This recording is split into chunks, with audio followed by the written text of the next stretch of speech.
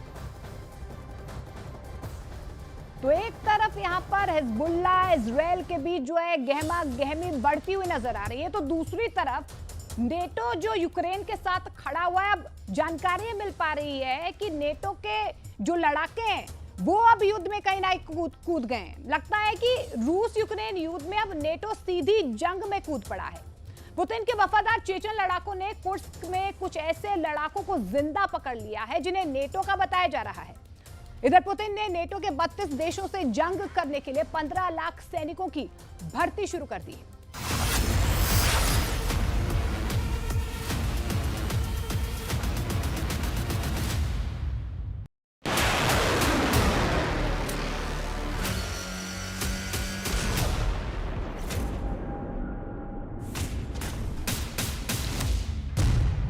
Kursk में कूदा NATO, रूस से सीधी जंग शुरू।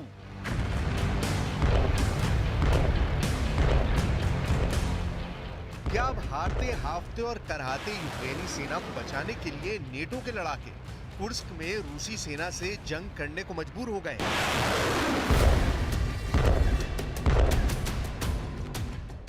पहले आप कुर्स्क में पकड़े गए नेटो के इन लड़ाकों के चेहरों को गौर से देखिए, जिन्हें पुतिन के बेहद वफादार चेचन लड़ाकों ने पकड़ा है। फिर हम आपको बताएंगे कि कुर्स्क में नेटो जंग में क्यों उतरा है और क्यों पुतिन कह रहे हैं कि अब नेटो देशों पर सीधा हमला बहुत जल्द होने जा रहा है।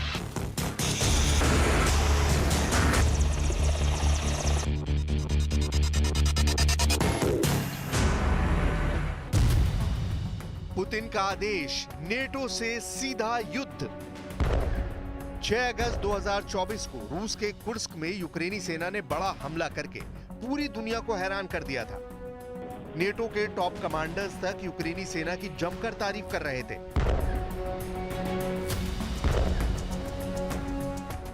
उस वक्त ज़ेलेंस्की ने दावा किया था कि उन्होंने रूस के कुर्स्क में लगभग 1300 वर्ग किलोमीटर इलाके पर पूरी तरह से कब्जा कर लिया है। लेकिन हैरानी की बात तो यह है कि जैसे ही रूस ने कुर्स्क में यूक्रेनी सेना पर चौतरफा पलटवार किए, यूक्रेनी सैनिक मोर्चा छोड़कर भाग खड़े हुए। हालात ये हो गए कि महज 6 हफ्ते के अंदर ही यूक्रेनी सेना न सिर्फ कुर्स्क में बुरी तरह से घिर गई, बल्कि यूक्रेन के पोक्रोव्स्क शहर के बेहद पास तक रूसी सेना पहुंच गई।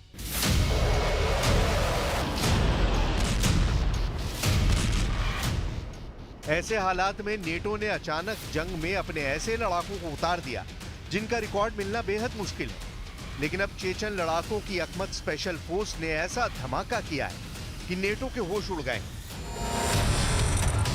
जरा ये वीडियो देखिए जिसमें अकमत स्पेशल फोर्स के चेचन कमांडर अबिस यारुनुश अलाउद्दीनोव ने बहुत बड़ा दावा किया है। अलाउद्दीनोव का दावा है कि इस वक्त कुर्स्क में रूसी सेना पर नेटो की गुप्त फौज हमला कर रही है। अलाउद्दीनोव ने एक वीडियो में यह साबित करने की कोशिश की है कि कुर्स्क में सैकड़ों नेटो के भाड़े के सैनिक मारे गए हैं, जबकि कई नेटो लड़ाकों को चेचन लड़ाकों ने पकड़ लिया है। चेचन कमांडर अलाउद्दीनोव ने यह भी दावा किया है कि ज़ेलेंस्की पूरी तरह से नेटो की एक कठपुतली बनकर रह गए हैं। These are the same people who were supposed to march straight to Moscow. How long have you been at the front with us? It turns out I was in training for 35 days. You were mobilized, right? Yes, yes. Which month? In early summer, it was the guys from the draft office who took us. They've realized the truth now. They don't have any other options because even if they wanted to retreat, there are barriers behind them that would shoot them if they tried to turn back. राष्ट्रपति Putin पहले से ही Chechnya Republic के chief Ramzan Kadyrov को निर्देश दे चुके हैं कि यूक्रेनी इलाकों को पूरी तरह से तबाह कर डालो। रूसी सेना और चेचन लड़ाकों के डबल अटैक को यूक्रेनी सेना और नेटो के लड़ाके झेल नहीं पा रहे हैं।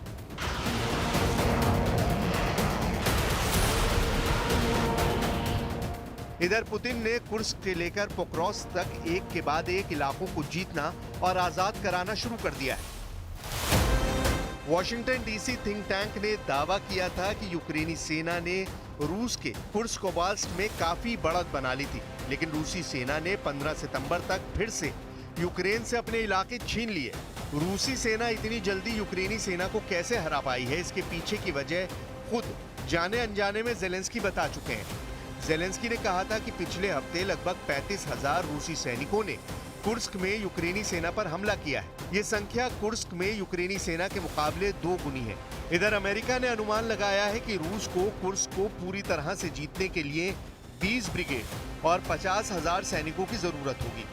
कुछ रिपोर्ट्स में दावा किया गया है कि रूस को पहले ही पता चल चुका है कि रूस के खिलाफ नेटो के सैनिक यूक्रेन की तरफ से लड़ रहे हैं, इसलिए पुतिन ने विनाशक युद्ध की तैयारी शुरू कर दी है।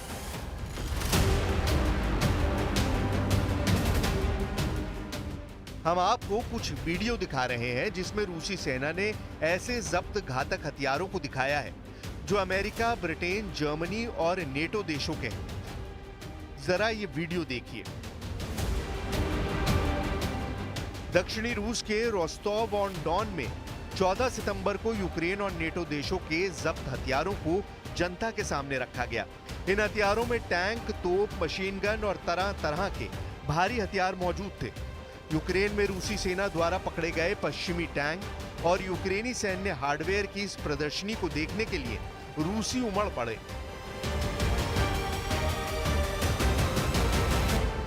Мотивация у людей только растет, люди желают, люди готовы защищать свою родину, потому что очень много информации доносится до людей напрямую, поэтому, основываясь на нее, они приходят к нам делать свою работу. दक्षिणी रूस के रोस्टोव ऑन डॉन में जब्त नेटो और यूक्रेन के हथियारों को दिखाकर रूसी जनता को ये दिखाने की कोशिश की गई है कि रूस कुर्स्क के मोर्चों पर जीत रही है। पुतिन ने एक हफ्ते पहले ही रूसी सेना में नई भर्ती को 1,80,000 से बढ़ाकर 15 लाख सैनिकों की भर्ती करने का आदेश दे दिया है। पुतिन ने फरवरी 2022 में यूक्रेन में सेना भेजने के बाद से तीसरी बार सेना का विस्तार करने का आदेश दे दिया है। क्रेमलिन की वेबसाइट में यहां तक दावा किया गया है कि पुतिन ने रूसी सैनिकों की कुल संख्या 20,38,000 करने का आदेश दे दिया है, जिनमें से 15 लाख सक्रिय सैनिक हमेशा लड़ने को तैयार रहेंगे। यानी कुर्स्क में नेटो और यूक्रेन को पुतिन पूरी तरह से रौंदने लगे हैं। इधर कमांड सेंटर में टॉप कमांडरों के साथ मीटिंग कर रहे पुतिन ने एक बार फिर से ऐलान कर दिया है कि रूस को बहुत बड़ी और भयानक परमाणु जंग करनी पड़ सकती है।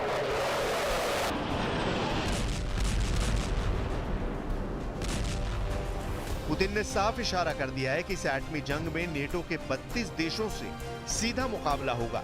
इस जंग को वही जीतेगा जो सबसे पहले परमाणु मिसाइलों और बमों से हमला करेगा।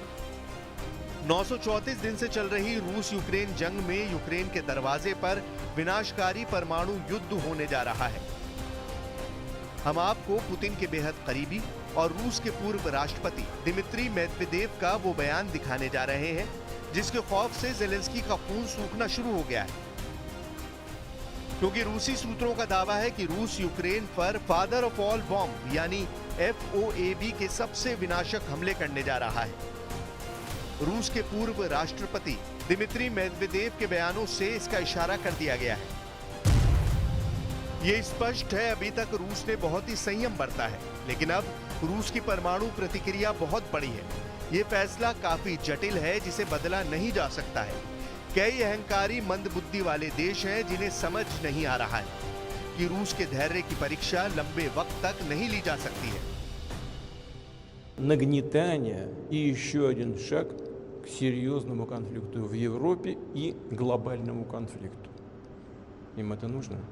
Ну, пожалуйста. Мы все равно будем делать так, как мы считаем нужным, вне зависимости от того, кто находится на территории Украины.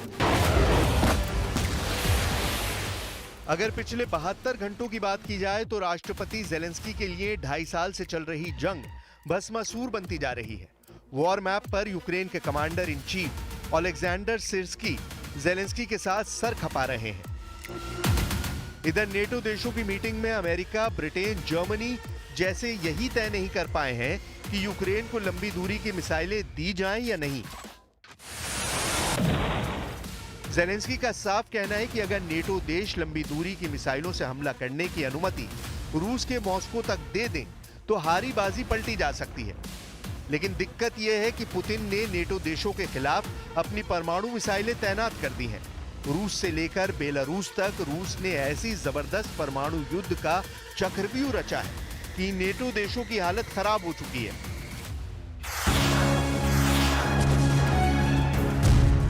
बमों के बाप से यूक्रेन पर हमला।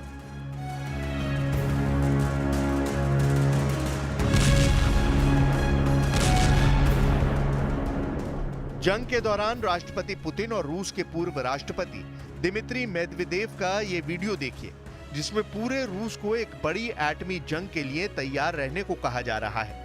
पूर्व राष्ट्रपति दिमित्री मेदवेदेव का हम आपको वो बयान भी दिखाते हैं जिसमें उन्होंने एक ऐसे बम से हमला करने की बात कही है जिससे पूरा यूक्रेन एक विशाल गड्ढे में बदल जाएगा, या ये कहें कि रूस बमों के बाप के नाम से मशहूर फादर ऑफ ऑल बॉम्ब से यूक्रेन को भाप बनाकर उड़ा देगा।